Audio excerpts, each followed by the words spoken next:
Baik, terima kasih. Sebelumnya saya jawab, saya kenalkan diri dulu. Nama saya Adi.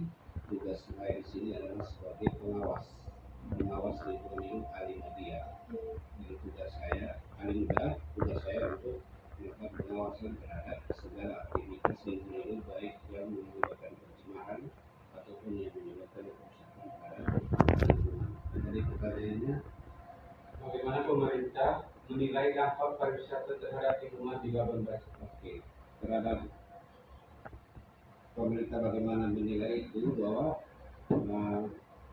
jelas yang namanya ada aktivitas apapun itu, baik industri ataupun rumah tangga, jangankan ngomong pariwisata, rumah tangga saja bisa menimbulkan dampak terhadap lingkungan hidup. Nah, untuk pariwisata sendiri, hari-hari bisa bayangkan satu orang mulai dari seorang bayi sampai dengan orang dewasa, dia menghasilkan 0,2 kg sampah per hari, satu orang.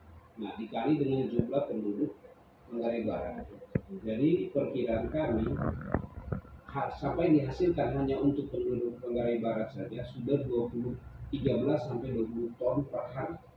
Nah, jika ditambah dengan wisatawan itu sudah bisa mencapai lebih dari 20 ton. Nah, untuk itu kita juga bersyukur kepada pemerintah pusat, dalam hal ini PUPR melalui Presiden yang kemarin sudah membangun bagi kita TPA Waroka, tempat pengelolaan sampah salah satu yang terbesar di Indonesia, dan kita bersyukur mendapat itu.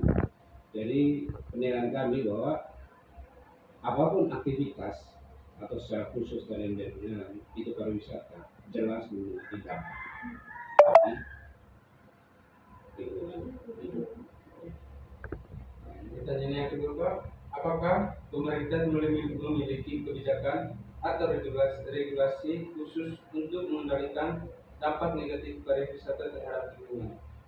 Baik, kalau untuk regulasi tentu saja tadi pertanyaannya cukup spesifik ya, itu terkait dengan pariwisata. Namun kita memiliki regulasi yang mengatur secara keseluruhan aktivitas.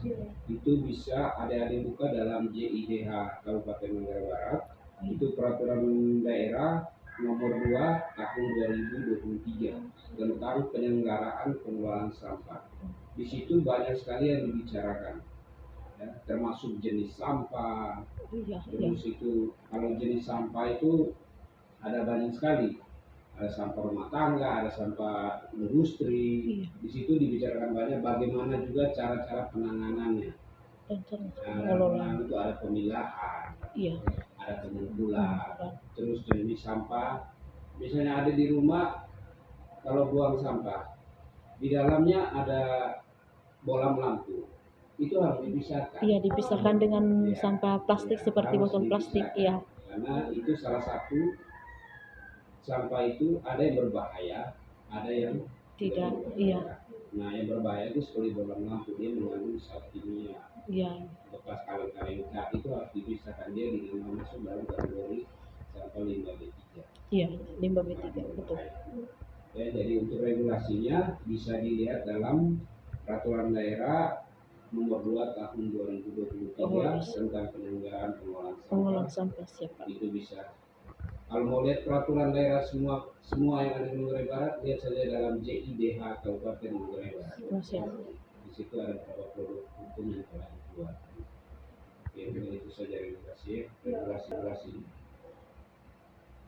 Untuk pertanyaan ketiganya, Pak, bagaimana pemerintah mempromosikan pariwisata berkelanjutan dan kesadaran lingkungan di kalangan wisatawan dan pelaku industri pariwisata? Oke, kalau untuk mempromosikan, tentu saja semua OPD berperan. Iya. Semua OPD berperan di dalamnya. Salah satu bentuk kemarin, kalau ada yang sempat ingat, kemarin kita baru lakukan itu salah satu bentuk promosi. Adalah kita melakukan karena iringan itu istilahnya pawai. Oh iya, yang pawai Adipura kemarin. Iya Pak, betul. Perolehan kita yang kedua. Iya. Secara berturut-turut. Iya Pak. Sebelumnya 2022, terus yang kemarin itu 2023. Iya Pak, 2023. Nah, jadi itu salah satu bentuk promosi bahwa kita meraih Adipura tentu saja melalui suatu perjuangan. Iya Pak, betul melalui betul. kerja keras. Nah, sehingga pelaku wisata pun saya lihat malah pelaku wisata lebih Iya, Pak. keren, Lebih keren, iya, dalam Dia menangani merokok sampah. tidak buang destinasi sampah. Nah itu sebenarnya salah satu contoh juga yang Iya. perlu kita ambil yang baik dari para pelaku wisata. Pada pesawat. Yang keempat. Untuk pertanyaan keempat Pak, apakah ada program atau inisiatif khusus yang dilakukan pemerintah untuk melindungi lingkungan dari dampak pariwisata? Oke, baik ya. Untuk yang itu, kalau dalam program khusus itu tidak ada juga program khusus kami, tapi dia semua programnya juga untuk masyarakat, baik termasuk para pelaku usaha. Nah, program yang dibuat pemerintah yaitu dengan beroperasinya setelah diserahkan kepada pemerintah Manggarai Barat, kita mengalokasikan dana untuk kegiatan pengelolaan sampah di TPA Waroka. Yang berikut juga program kita adalah menyediakan fasilitas tempat sampah. Tempat sampah, Di iya. tempat-tempat strategis, tempat-tempat publik. Kayak contoh mungkin ada lihat ada di waterfront, Iya, di iya, pasar. betul. Iya, Pak. Itu jadi program pemerintah di situ. Di samping itu, kita juga memiliki program yang bidang yang menangani khusus tentang pengawasan terhadap izin usaha, tapi di sini pengawasan dalam dia mengelola lingkungan hidupnya. Jadi itu ada semua, itu program yang ada dan itu sudah berjalan dari tahun ke tahun selama RPJMD 2021-2026. Baik. Untuk pertanyaan terakhir, bagaimana pemerintah mendukung komunitas lokal dalam mengelola dan melindungi lingkungan mereka dari dampak pariwisata? Oke, kalau yang bagaimana pemerintah mendukung LSM ataupun masyarakat yang bergerak di bidang lingkungan hidup itu sangat banyak sekali.